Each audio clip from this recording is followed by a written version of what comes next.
이 시간도 함께 조용히 기도하심으로 2024년 12월 6일 새벽 기도회를 다 함께 들으시겠습니다. 조용히 기도하시겠습니다. 우리를 구원하여 주시는 주님, 우리에게 주님의 언약을 굳게 믿을 수 있는 믿음을 주시옵소서. 아직도 주님을 알지 못하고 영접하지 못한 사람들이 주님 앞으로 돌아올 일들이 오늘도 일어나게 하여 주시옵소서. 이 세상에서 살아가며 정직하고 진실하게 하여 주시고 밝고 바르게 살아가는 사람들이 늘어나게 하여 주시기를 원합니다. 우리가 어디를 가든지 우리가 어느 곳에 있든지 주님께서 사랑하여 주시고 인도하여 주심을 믿습니다. 주님의 약속 가운데 우리를 인도하여 주시고 붙잡아 주심을 확신하며 강하고 담대한 믿음으로 살게 하여 주시옵소서. 주님의 약속을 믿고 언제나 소망 속에 살아가는 이 하루가 되기를 원합니다. 주님께서 함께하여 주셔서 주님으로 말미암아 참으로 기쁨의 하루를 살아가는 우리가 되게 하여 주시옵소서. 함께하여 주심을 믿어오며 우리 주 예수 그리스도의 이름으로 기도드리옵나이다. 아멘. 다 함께 사도신경으로 신앙 고백하시겠습니다. 전능하사 천지를 만드신 하나님 아버지를 내가 믿사오며 그 외아들 우리 주 예수 그리스도를 믿사오니 이는 성령으로 잉태하사 동정녀 마리아에게 나시고 본디오 빌라도에게 고난을 받으사 십자가에 못 박혀 죽으시고 장사한 지 사흘 만에 죽은 자 가운데서 다시 살아나시며 하늘에 부르사 전능하신 하느님 우편에 앉아 계시다가 저리로서 산자와 죽은 자를 심판하러 오시리라. 성령을 믿사오며 거룩한 공회와 성도가 서로 교통하는 것과 죄를 사하여 주시는 것과 몸이 다시 사는 것과 영원히 사는 것을 믿사옵나이다. 아멘. 이 시간 함께 하실 하나님 말씀 마태복음 19장 23절에서 30절까지의 말씀, 마태복음 19장 23절에서 30절까지의 말씀 제가 봉독합니다. 예수께서 제자들에게 이르시되 내가 진실로 너희에게 이르노니 부자는 천국에 들어가기가 어려우니라.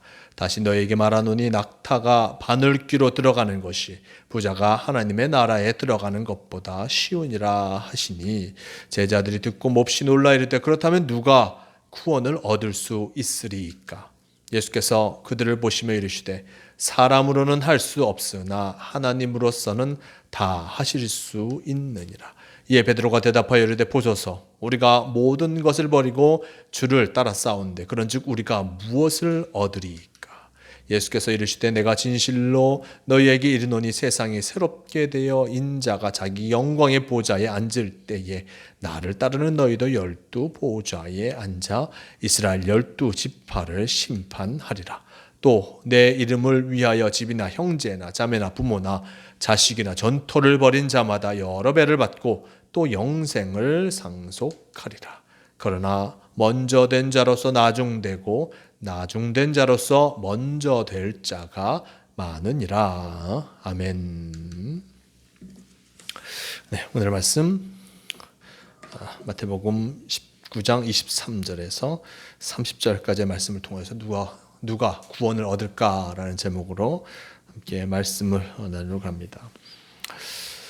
오늘 말씀 앞의 말씀 속에 한 청년이 예수님께 와서 어떻게 하면 영생을 얻습니까? 라고 질문하였습니다. 그가 어떻게 하면 영생을 얻을까라고 질문한 것은 그 자신이 열심히 율법을 쫓아 영생의 길을 걸어가고 있다 생각하여서 예수님 앞에 나와서 너는 영생의 길을 걸어가고 있구나라는 그런 확언을 듣고자 하였다는 것을 보게 됩니다. 하지만 예수님께서 그에게 분명히 말씀하시죠. 율법의 여러 가지를 말씀하셨고 그가 모든 것을 지켰다라는 그 말에 너희 가진 것을 팔아 어려운 이웃에게 주고 나를 따르라 라는 그 말씀을 들었을 때 그가 근심하며 가게 됩니다. 성경에는 그가 부자라 그 말을 듣고 근심하였다라고 나타내주고 있는 것을 보게 됩니다. 그가 자신의 재물로 말미암아 그 재물을 모두 가난한 자에게 나누어 주는 것, 그것을 결코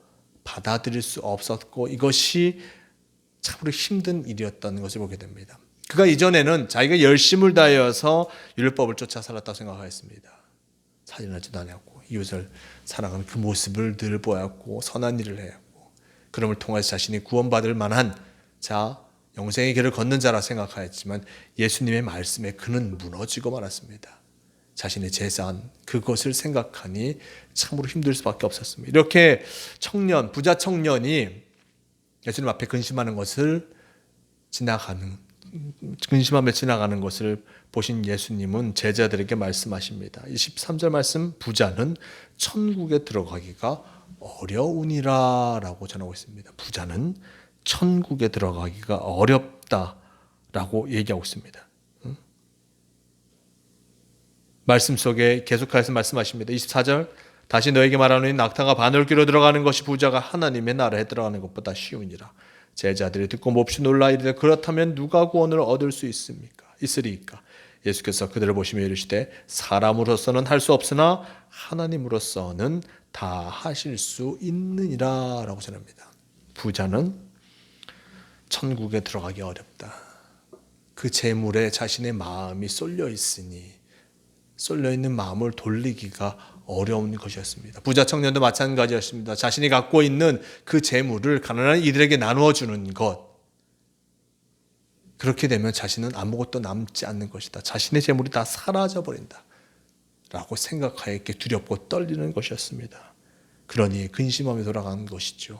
예수님께서는 이렇게 부자들이 그 마음이 그 재물에 있기 때문에 결국에는 부자가 천국에 들어가는 것, 그 재물을 모두 버리고 천국에 들어가는 것은 참으로 쉽지 않다라는 것을 분명하게 말씀하십니다.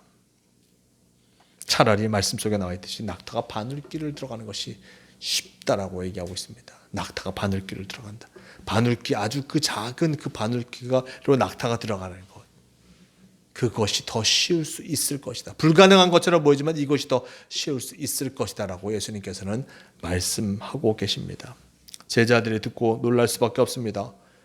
부자들이 저렇게 열심히 사람들을 돕고 어려운 이웃을 돕고 그들과 함께함을 통하여서 참으로 그들이 좋은 일을 많이 하였다라고 생각했던 제자들이었습니다. 그러면 누가 구원을 받을 수 있습니까? 당연히 제자들은 예수님 앞에 이것을 물을 수밖에 없는 것입니다. 하지만 예수님께서는 이렇게 대답하시죠. 사람으로서는 할 수 없으나 하나님으로서는 하실 수 있느니라. 사람으로서는 할 수 없다. 재물에 그 마음이 가 있는 그 사람을 사람이 돌릴 수 있지 못하다는 것을 알고 있습니다. 왜냐하면 사람의 마음이 온통 재물에 가 있기 때문에, 자신의 재물에 가 있기 때문에, 그 마음이 그 속에 빠져 있기 때문에 사람으로서는 이것을 돌릴 수 없다. 재물에 빠져 있는 사람의 그 마음을 결코 돌릴 수 없음을 나타내 주고 있습니다. 하지만 누가 이것을 돌릴 수 있습니까? 바로 하나님만이 재물에 마음이 뺏긴 이의 마음을 돌이키실 수 있고, 또한 그를 통하여서, 하나님을 통하여서 이 놀라운 역사가 이룰 수 있음을 나타내 주고 있습니다. 즉 쉽게 말하면 우리가 온전한 하나님의 은혜를 받아야만 이 재물로부터의 그 마음이 멀어질 수 있고, 그 재물로부터 그 마음이 멀어짐을 통해서 하나님을 바라볼 수 있는 것입니다.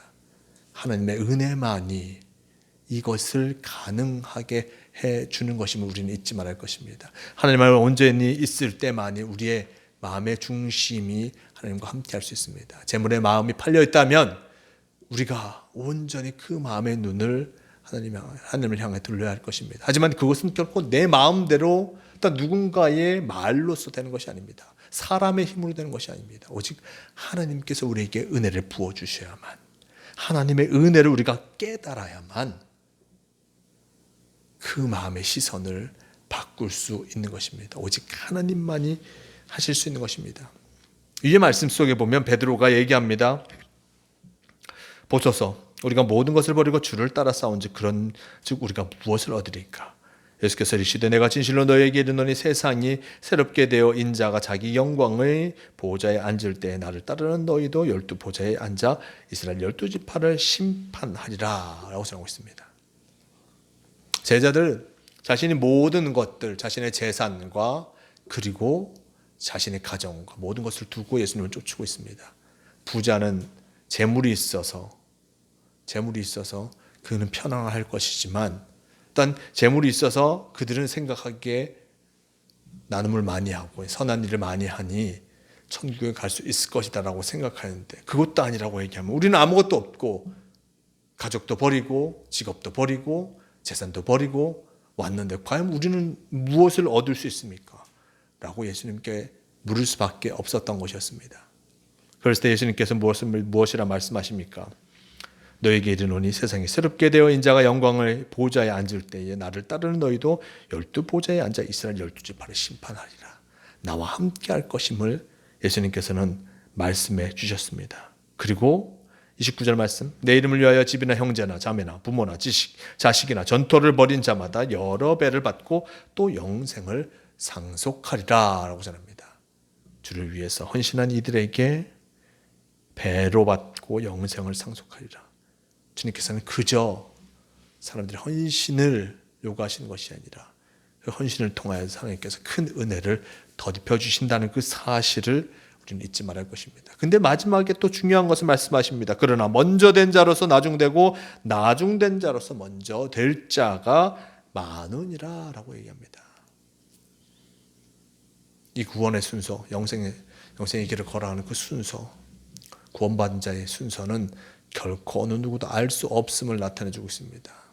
오직 하나님만이 우리에게 이 구원을 허락하여 주시는 것이 오직 하나님만이 우리를 온전한 구원의 길로 그 하나님의 은혜만이 우리를 온전한 구원의 길로 인도하여 주신다는 것을 우리는 잊지 말아야 할 것입니다. 그러기에 우리는 늘 우리의 마음을 열어 주님의 말씀을 받기에 최선을 다할 것입니다. 마음을 열어 우리 심령이 바로 주님 안에 늘 거할 수 있도록 마음을 열어 주님과 함께 할 때 그 속에 하나님의 은혜가 우리에게 거하는 것이요 그럼을 통해서 구원의 삶을 우리가 살아가게 됨을 잊지 마시기 바랍니다. 오늘도 주님께서 우리와 함께 하십니다. 마음을 열어 하나님의 뜻하심을 쫓아 나아감을 통하여 참으로 복된 삶을 살아가시는 모든 성도가 되시길 바랍니다.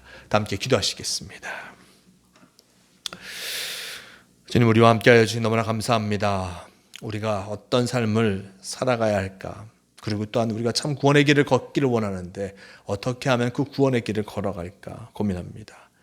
진정 주님과 함께하는 이에게 구원의 역사가 이루어짐을 잊지 않게 도와주시고 온전히 마음을 열어 하나님을 온전히 바라보는 이에게 참 구원의 기쁨이 주어진다는 것을 잊지 않게 도와주시옵소서. 구원은 나의 힘으로 나의 능력으로 하는 것이 아닙니다. 오직 하나님의 은혜로만 갈 수 있음을 기억하며 주님께 마음을 열고 주님과 늘 동행함을 통하여서 구원의 복된 삶을 살아가는 우리가 되게 도와주시옵소서. 주님께서 오늘도 우리와 동행하여 주심을 믿으오며 우리 주 예수 그리스도의 이름으로 기도드리옵나이다.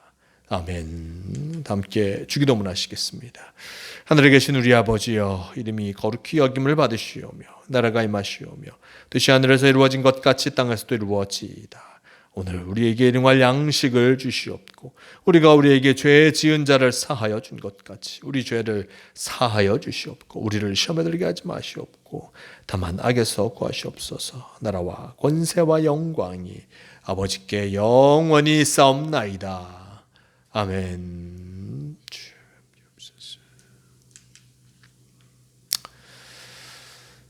새벽 기도를 마칩니다. 오늘도 주님과 함께 하심을 통하여서 주님과 함께 참으로 복된 삶을 살아가시는 모든 성도가 되시길 바랍니다.